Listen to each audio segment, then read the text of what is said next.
Staff notation को सीखने के लिए अली ज़फ़र और अली असद मुख्तलिफ औक़ात में मुख्तलिफ सालों में सीखते रहे। लता मंगेशकर के साथ इंग्लैंड में काम किया मैंने, लंदन में रॉयल एल्बर्ट हॉल में उनका एक प्रोग्राम था। You have to be very very careful कि आप क्या सीख रहे हैं। है वतन के सजीले जवानों। अस्सलाम वालेकुम नाज़रीन, आप देख रहे हैं बेपर्दा टॉक्स और मैं हूं आपका होस्ट अली अकबर। नाज़रीन, आपने देखा होगा हम अक्सर उन आर्टिस्ट को ट्रिब्यूट पेश करते हैं जिन्होंने अपने सुर और धुनों से इस कौम को जोड़े रखा, उनके हौसले बुलंद किए और पाकिस्तान का नाम रोशन किया है।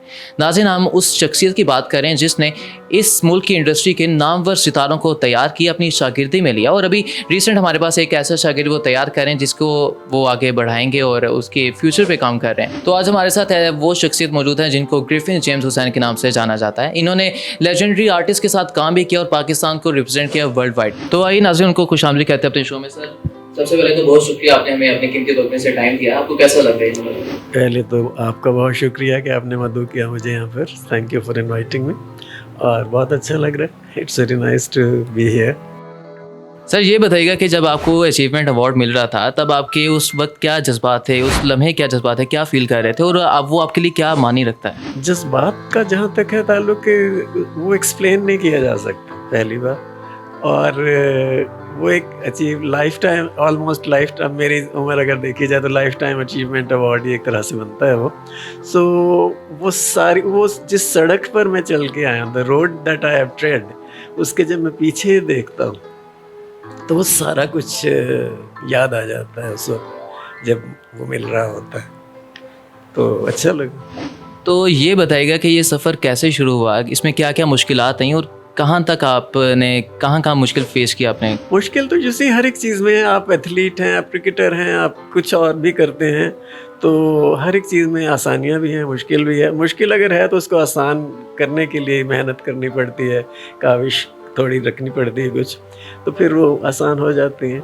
लेकिन जनरली अगर देखा जाए तो सोसाइटी इतना आर्ट्स को एक्सेप्ट नहीं करती, तो उसमें बहुत से पहलू हैं जिनको आप लोग सब समझते ही हैं। सो उसमें काफ़ी मुश्किलात रहीं, तो लेकिन यहाँ रहीं, लेकिन यहाँ से बैरूनी ममालिक में कहीं भी, यूरोप में, साउथ ईस्ट एशिया में, मैंने वो आपको बताया हुआ है कहाँ कहाँ मैं गया वगैरह, कॉन्फ्रेंसेस और ये वो और चीज़ें, वहाँ नहीं इतनी पड़ी जितनी यहाँ। मुझे यही कलक रहा कि मुझे अपनों ने ना पहचाना, ठीक। सो यहाँ पर नहीं होनी चाहिए थी, यहाँ पर ज़्यादा समझना चाहिए था। बहरहाल ठीक रहा, जो भी था अच्छा सफ़र रहा। अच्छा, ये कि आपने काफ़ी नामवर इंडस्ट्री के जो यहाँ पे सितारे हैं उनको अपनी शागिर्दी में लिया, उनको सिखाया, काफ़ी सितारों को आपने बनाया खुद अपने हाथों से, ज़रा उसके बारे में बताइएगा कौन कौन सी वो हस्तियाँ शामिल हैं इस लिस्ट में? जिनका साथ रहा मेरे साथ, वो फिल्म टीवी के, ख़ास करके टेलीविज़न के शकील अहमद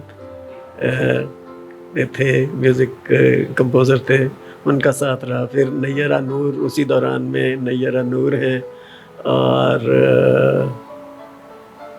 आजकल अभी रिसेंटली कुछ बरस पहले अली अज़मत और अली ज़फ़र। मैं स्टाफ नोटेशन पढ़ाता हूँ। यहाँ आप बात करें, अगर मैं जैसे बात करता हूँ कि मैं म्यूज़िक, किसी ने सवाल किया आप क्या करते हैं, मैं म्यूज़िक पढ़ाता हूँ, तो इतना हैरत ज़्यादा होता है कि म्यूज़िक पढ़ा भी जाता है। तो हाँ, म्यूज़िक पढ़ा भी जाता है। मैंने मास्टर्स किया ट्रिनिटी कॉलेज ऑफ म्यूज़िक से, लाइसेंशिएट किया। सो वो स्टाफ नोटेशन के सिलसिले में म्यूज़िक की थियरी जो है, थियरी ऑफ म्यूज़िक, उसको सीखने के लिए अली ज़फ़र और अली असद मुख्तलिफ औक़ात में मुख्तलिफ सालों में सीखते रहे। ये है। तो सर, ये बताइएगा कि आपने कहाँ कहाँ पे सफ़र किया है, कहाँ कहाँ जाके आपने पाकिस्तान की नुमाइंदगी की है? अगर वेस्ट की तरफ देखा जाए तो इंग्लैंड, यूरोप की तरफ इंग्लैंड में मोस्टली, लंदन एंड मैनचेस्टर। और अगर साउथ ईस्ट एशिया की तरफ देखा जाए तो चाइना, बीजिंग जानने का मेरा इत्तेफाक हुआ, कुछ काम वहाँ करना था। हांगकांग, उस वक्त हांगकांग चाइना के साथ नहीं था, तो वो वहाँ पर काम किया। फिर बैंकॉक थाईलैंड, मनीला फिलीपींस, यहाँ सब जगह मैंने। थोड़ा सा हमारे जो पड़ोसी मुल्क है उसके हवाले से भी बताइएगा, आपने वहाँ जाके भी काफ़ी काम किया है, वहाँ के लेजेंडरी आर्टिस्ट हैं उनके साथ भी काम किया है। मैंने नौशाद साहब को कुछ थोड़ा असिस्ट किया उन्हें, क्योंकि मैं पियानो बजाता था और स्टाफ नोटेशन से बजाता था। उनकी एक फ़िल्म थी मलयाली, उसके लिए कुछ पियानो बजाना था ख़ास कुछ स्टाफ नोटेशन से, तो वो उन्होंने बजवाया मुझसे, वो मैंने करके दिया। तो बहुत अच्छा रहा उनके साथ वहाँ पर। और लता मंगेशकर के साथ तो इंग्लैंड में काम किया मैंने, लंदन में रॉयल एल्बर्ट हॉल में उनका एक प्रोग्राम था, Lata Mangeshkar in concert with the Rain orchestra. अब रैन साहब जो थे वो हमारे, जो मैं ट्रिनिटी कॉलेज में था, हमारे वो, क्योंकि ऑर्केस्ट्रा जब आप देखते हैं उसके आगे सेक्शंस होते हैं, सबसे कंडक्टर के कंडक्टर, वो एक तो हमारे कंडक्टर होता है ना जो वैगन में लटका, वो नहीं, द फेलो कंडक्ट, तो कंडक्टर वो होता है जो इंस्ट्रक्ट करता है सारे ऑर्केस्ट्रा को, ठीक है। So there are about 200-300 people जो मुख्तलिफ साज बजा रहे होते हैं, आपने देखा होगा सिम्फनी ऑर्केस्ट्राज में। तो मैं क्योंकि यही पढ़ रहा था, तो हमारा वो जो था सारा सिलसिला, तो रैन साहब ने एक ऑर्केस्ट्रा बनाया हुआ था जो, क्योंकि इंडियन पाकिस्तानीज़ वहाँ बहुत हैं, तो उस वक्त ये शुरू हो रहा था वहाँ पर, अब तो बहुत ज़्यादा हो गया। तो वो लोग थे, तो उनके सिलसिले में तो रैन साहब जो थे वो स्ट्रिंग सेक्शन के इंस्ट्रक्टर थे, तो वहाँ से उन्होंने फिर वो रैन ऑर्केस्ट्रा बनाया और उनके साथ हो के तो बात हुई। तो लता जी को चाहिए था पियानिस्ट, तो बाहर से मंगाना, इंडिया से दोबारा मंगाना वो मुश्किल था। उन्होंने कहा चलो सरे दस्त यही ऐसी से काम काम करवा लें मुझसे, तो वो किया मैंने। तो वो एक बहुत अच्छा एक्सपीरियंस था उनके साथ, और वो भी बड़ी शफीक रही। बल्कि मैंने सवाल किया कि मेरे साथ 2 और हम भी थे साथ मेरे, तो मैंने उन्हें हल्का सा कहा कि लता जी मैं पाकिस्तान से हूँ। अच्छा, कैसे उन्होंने मुझे सवाल किया कि कलाकार की कोई सीमा होती? ये बहुत बड़ी बात है। बहुत बड़ी बात, बहुत बड़ी बात। सो वो मुझसे फिर एक हौसला हो जाता है। फिर उनको फिर और चीज़ें पूछने लगी, ये वो सब कुछ। तो फिर वो उन्होंने सवाल मुझे किया कि आपको शास्त्रीय गायन संगीत कहते हैं क्लासिकल म्यूज़िक को हिंदी में, कि आपको शास्त्रीय संगीत का कुछ आइडिया है? मैंने कहा जी है। तो मैंने फिर उन्हें बताया कि एक चीज़ है जो मैंने अभी रिसेंटली बनाई है राग अहीर भैरव में, तो वो ज़रा सी ना संभल सी गई। अच्छा, तो कहते हैं कि कैसे क्लासिकल, आप तो ये वेस्टर्न ये कर रहे हैं, तो क्लासिक इंडियन क्लासिकल कैसे, वेस्टर्न ईस्टर्न क्लासिकल कैसे? फिर मैंने उन्हें बताया कि मेरे वालिद को भी शौक़ था, वैसे तो आर्मी में थे, लेकिन शौक़ तो शौक़ है हर एक में। अभी मैं भी एक ब्रिगेडियर साहब को यहाँ पढ़ाता था, जिनको ब्रिगेडियर को म्यूज़िक का शौक़ था और वो करते थे। हाँ, सो मैंने उन्हें बताया कि मेरे वालिद जो थे वो उस्ताद पंडित जीवन लाल मट्टू और उस्ताद अब्दुल वहीद ख़ान से सीखते रहे, वो वही उन्हीं के शागिर्द रहे रफ़ी साहब भी।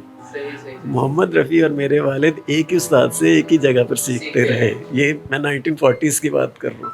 अच्छा, मतलब आपको अपने फैमिली की तरफ से सपोर्ट हासिल थी इसका? हाँ, वालिद साहब ने प्रॉपर सपोर्ट किया? हाँ, वैसे वो कहते थे पढ़ लो, सब कुछ करना है वो करो, उसमें कोई। हाँ, यही मैसेज मेरा आजकल के पेरेंट्स के लिए भी है कि उनको सप्रेस ना करें। उनके वो बिल्कुल उसी तरह के, आप केटल में पानी उबल रहा है, उसको ढकना बंद ना करें, कोई स्टॉपर ना लगाएं, let the steam go out. तो ये जो स्टीम है ना बंदे के अंदर, वो उसको निकलना चाहिए। बच्चों को दबाएं नहीं, जो उनके बीच में टैलेंट है उसको उभारें, उसमें उनकी मदद करें उभारने। सो खैर मैंने उन्हें ये बताया कि जी रफ़ी साहब के जो उस्ताद थे, उस्ताद जीवन लाल, तो वो भी बढ़, क्योंकि वहाँ ना जब आप बात करते हैं तो उस्ताद का अगर नाम आए तो कान को हाथ लगाते हैं इज्जत से, और वो जी हाँ, लता जी ने वो इस तरह किया। और फिर देन जी, तो वो जो प्रोग्राम था उसमें गाने जो थे उसमें खैर वो करते कराते काफ़ी लंबी बात है, लेकिन मुझे 3 गाने उसमें से मिले। फिल्म बड़ा मौका था। हाँ, एक फिल्म जंगली का एहसान तेरा होगा मुझ पर, उसमें जहाँ जहाँ पियानो, ये नहीं कि पूरा गीत आप बजा दें, लेकिन वो जहाँ जहाँ ज़रूरत होती है तो वो, हाँ जी, रिकॉर्डिंग में यही होता है, फिल्म रिकॉर्डिंग में। एक ये था फिल्म सज़ा का, तुम न जाने किस जहाँ में खो गए। और एक फिल्म बहुत पुरानी फिल्म थी मधुमती, मधुमती का गीत था, पुरानी फिल्म है, उनका उसमें था गीत आजा रे मैं तो कब से खड़ी इस बार। तो ये 3 गीत मैंने, यानी इसका भी introduction, I am the only trained piano tuner in Pakistan ji. तो आप अनट्यून्ड पियानो मुझे दे दें और 3 घंटे के बाद आप फुली ट्यून्ड पियानो ले लें और किसी डिजिटल उसके बगैर एक सुर को ट्यून करके सारा पियानो दाएं और बाएं। अच्छा सर, ये बताइएगा कि फ़न को अगर एक जुमले में बयान करना हो तो आप कैसे करेंगे? देखें, जहाँ तक म्यूज़िक का, मौसीकी का, संगीत का ताल्लुक़ है, अगर इस एंगल से देखें कि फ़न, अगर ये फ़न है, because you see fine arts को अगर आप देखें उसमें म्यूज़िक है, डांस है, पेंटिंग है, बहुत कुछ है। ज़रा मैं इसको थोड़ा सा वो कर दूँ एम्फसाइज़ कि आप एक तस्वीर कशी कर रहे हैं, you're making a पेंटिंग। आपने नीला आसमान दिखाना है, आपका थोड़ा गाढ़ा हो गया, आप उसको दोबारा से वो कर लेते हैं। डांस में आपके स्टेप्स ऊपर नीचे हो गए हैं, कोई और चीज़ है उसमें हो गया है।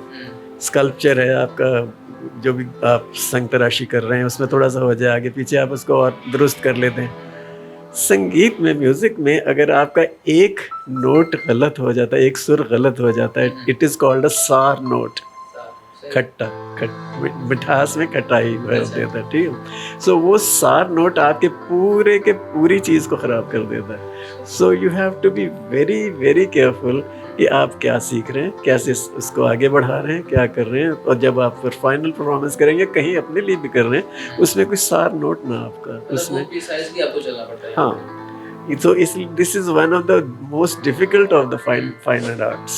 सर अब ये बताइएगा कि यूथ को आप क्या पैगाम देना चाहते हैं, क्योंकि आजकल की जो यूथ है वो उसके अंदर काफ़ी टैलेंट छुपा हुआ है लेकिन उसको बाहर नहीं ला पा रहे।